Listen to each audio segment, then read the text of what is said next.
নমস্কার বন্ধুরা, যে যেখান থেকে আমার ভিডিওটা দেখছেন আশা করছি ভালো আছেন, সুস্থ আছেন। যে কনকনে ঠান্ডা পড়েছে, এই ঠান্ডাতেই ভাবলাম একটু স্পাইসিভাবে লাল লাল একদম ঝালঝাল করে বেশ একটু মাটন কারি বানিয়ে নেওয়া যাক। তো তাই আজ রেসিপিটা আপনাদের সাথে শেয়ার করছি। তো চলুন দেরি না করে রেসিপিটা দেখে নেওয়া যাক। আমি এখানে 800 গ্রাম মতো নিয়েছি মাটন। আর মাটনটা খুব ভালো করে একটু ধুয়ে নিয়েছি। ধুয়ে নেওয়ার পর মাটনটা ম্যারিনেট করে নেব। ম্যারিনেট করে নেওয়ার জন্য আমি এখানে পরিমাণ মতো নুন দিয়েছি, হলুদের গুঁড়ো আর দিয়েছি লাল লঙ্কার গুঁড়ো, আর এখানে দিলাম আমি পেঁয়াজ বাটা, আর দিয়েছি আদা রসুন কাঁচা লঙ্কা বাটার পেস্ট দিয়ে আমি হাতে করে বেশ সুন্দর করে মিনিট 5 ধরে সময় নিয়ে মাটনটা ম্যারিনেট করে নেব। মটনটা যতটা ভালোভাবে ম্যারিনেট করে নেব, এই মশলাগুলো মটনের ভেতরে খুব ভালোভাবে একদম ঢুকবে, সব কিছু খুব ভালো মতো মেজারমেন্টে হবে। দিয়ে এবারে আমি মাটনটা 1 ঘন্টা রেখে দেব রেস্টে। তো হাতে যদি না সময় থাকে, তাড়াহুড়োর সময় অনেক ক্ষেত্রে হয়ে থাকে, সেক্ষেত্রেও আধ ঘন্টা মতো সময় নিয়ে রেখে দিলেও তাহলেও হবে। এরপর আমি 1 ঘন্টা পরে চলে এলাম গ্যাসেতে। গ্যাসটা অন করে আমি একটা প্রেসার কুকার বসিয়ে দিয়েছি, দিয়ে পরিমাণ মতো তেল দিয়েছি।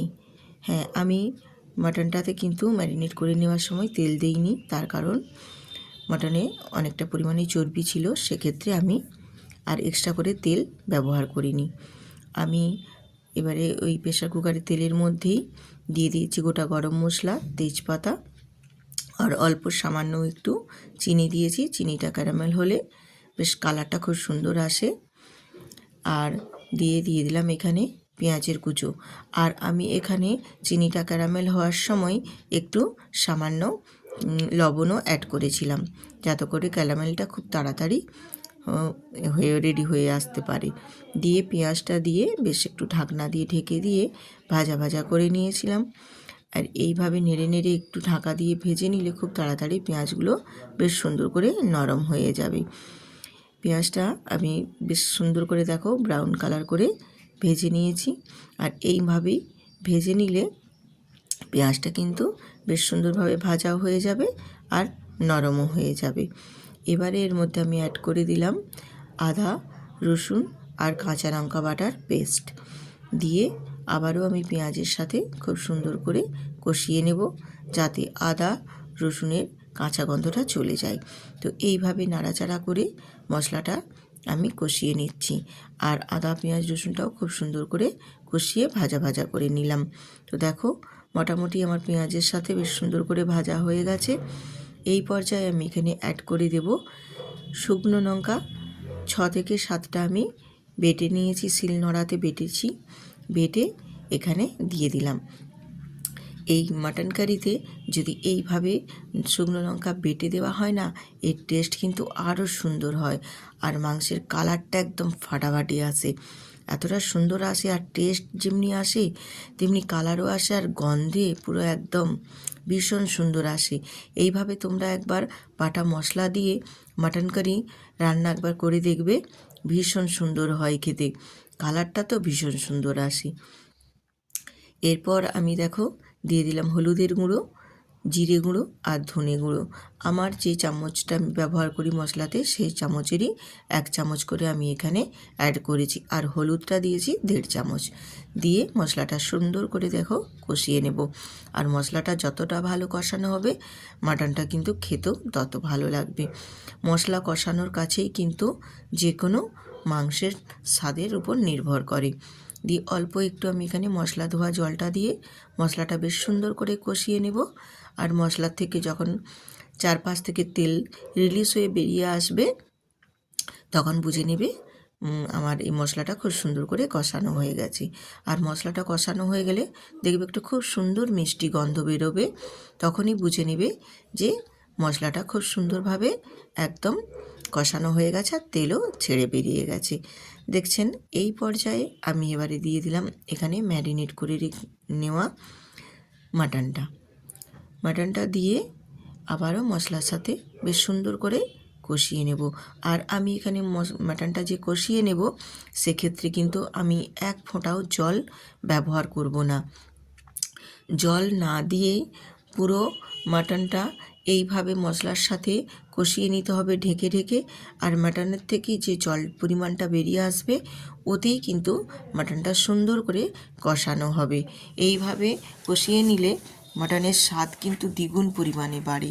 আবার অনেকে কী করে মাটন কড়াইতে কষে তারপর প্রেসার কুকারে দিয়ে সেদ্ধ করে।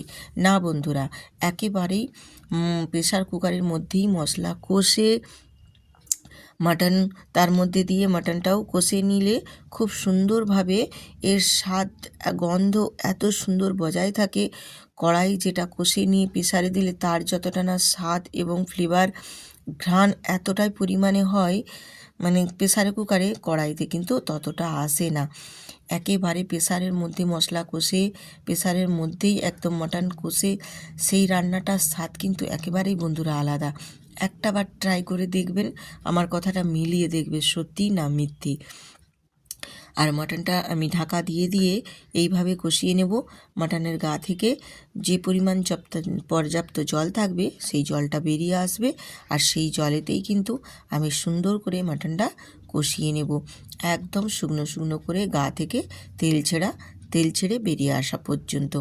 আমি রূপা ব্লগস উইথ রূপা চ্যানেলে আপনাদের সবাইকে স্বাগত জানাই। আজকে আমি একদম এই কনকনে ঠান্ডাতে স্পাইসিভাবে বাটা মশলা দিয়ে মাটন কারি আপনাদের রেসিপিটা দেখাচ্ছি। আর যদি আমার ভিডিওটা ভালো লেগে থাকে তাহলে চ্যানেলটিতে সাবস্ক্রাইব করে বেল আইকনটি প্রেস করে দেবেন, আর সুন্দর করে একটা কমেন্ট করবেন। আর বন্ধুরা, ভিডিওটিতে একটি লাইক দিয়ে ভিডিওটি দেখার অনুরোধ রইল। তো দেখো, এবারে আমি অফ ক্যামেরার বাইরে আমি দুটো আলুকে ডুমো ডুমো করে কেটে নিয়েছিলাম, সেই আলুটাও একটু তেলে ভেজে নিয়েছিলাম, সেই আলুটাও এখানে আমি অ্যাড করে দিলাম। আলুটা দিয়েও মাটনটা আবারও বেশ সুন্দর করে কষিয়ে নিচ্ছি। আর দেখো কতটা জল বেরিয়েছিল, জলটাও কিন্তু একেবারে বেশ সুন্দর করে শুকনো শুকনো হয়ে গেছে দেখো। এবারে দিয়ে দিলাম গরম মশলা, গুঁড়ো গরম মশলা। আমি যেহেতু আগে দিয়েছি এখানে গোটা গরম মশলা, সেক্ষেত্রে আবারও আমি একটু মশলাটা কষানোর শেষে দিয়ে দিলাম গুঁড়ো গরম মশলা, তাহলে এর স্বাদটা আরও সুন্দর আসবে। আর যেহেতু এটা খাসির মাংস, সেক্ষেত্রে গরম মশলাটা দিলে কিন্তু এর টেস্টটা আরও সুন্দর আসবে।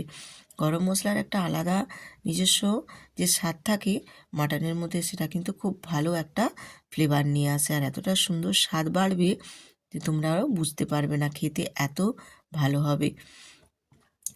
দিয়ে এবার আমি এখানে গরম জল দিয়ে দিলাম। এখানে মানে আলাদা আরেকটা আমি ওভেনে একটু গরম জল বসিয়েছিলাম, সেই গরম জলটা অ্যাড করলাম।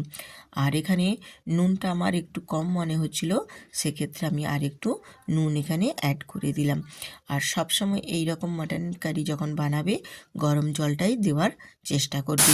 দিয়ে আমি একটা ঢাকনা দিয়ে প্রেসারের ঢাকনাটা দিয়ে লাগিয়ে 4টে সিটি দিয়ে দেবো। আর 4টে সিটি দেওয়ার পর আমি প্রেসারটা কিছুক্ষণ রেখে দেব, তারপর সার্ভ করে দেখাবো।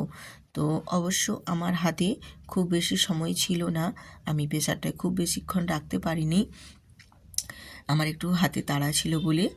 তো যদি তোমরা পারো মিনিট 15 মতো প্রেসারটা একটু ঢাকনা দিয়ে ঢেকে রেখে দেবে, তারপর প্রেসারটা খুলে সার্ভ করবে, দেখবে কালারটাও দুর্দান্ত আসবে, আর গ্রেভিটাও একটু মানে হালকা বসা বসা হয়ে যাবে, বেশ ভালো একদম ভীষণ সুন্দরভাবে পারফেক্ট হয়ে যাবে।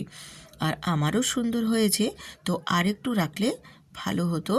তো যেহেতু আমার তাড়া ছিল বলে আমি খুব বেশিক্ষণ রাখতে পারিনি, নামিয়ে নিয়েছি। তাহলেও কিন্তু ভীষণ সুন্দর হয়েছে, কালারও যেমনি এসেছে, আর একদম পারফেক্টভাবে মাটন কারি রেডি হয়ে গেছে। তো বন্ধুরা, আজকে ভিডিওটা কেমন হয়েছে কমেন্ট করে কিন্তু জানাতে একদম ভুলবেন না। আর এরকম নিত্য নতুন আরও যদি রেসিপি পেতে চাও তাহলে চ্যানেলটি সাবস্ক্রাইব করে বেল আইকনটি প্রেস করে দেবেন। আবার আসবো নিত্য নতুন